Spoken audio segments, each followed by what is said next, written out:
Crime number 147/26 దాంట్లో విచారణలో భాగంగా ఈ కేసులో నిందితుడిగా ఉన్నటువంటి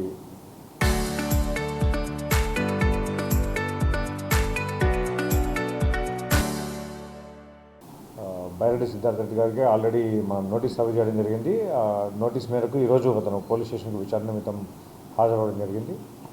సో విచారణలో మనం కొన్ని ప్రశ్నలు అడగడం జరిగింది. దానికి సంబంధించిన అతని దగ్గర నుంచి పూర్తి సమాధానాలు తీసుకున్న తర్వాత అతనికి మళ్ళీ తిరిగి అతను 35(3) నోటీస్కి కంప్లై చేసినట్లుగా మళ్ళీ అతనితో సిగ్నేచర్స్ తీసుకొని అతను పంపించడం జరిగింది.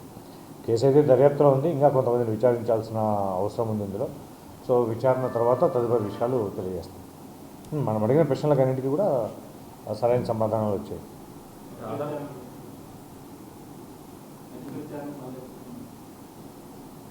అదే కేసు దర్యాప్తులో ఉంది కదా, ఇంకా మిగతా సాక్షులను కూడా విచారించేది ఉంటుంది.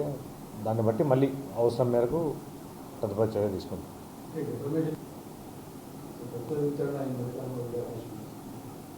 తదుపరి విచారణ అనేది కేసు రెగ్యులర్గా ఇన్వెస్టిగేషన్ ప్రాసెస్ జరుగుతూ ఉంటుంది. 351 Class 2, 352, 353 Class 2, 356 Class 1, 356 Class 2 BNS కింద కేసు నమోదు కావడం జరిగింది.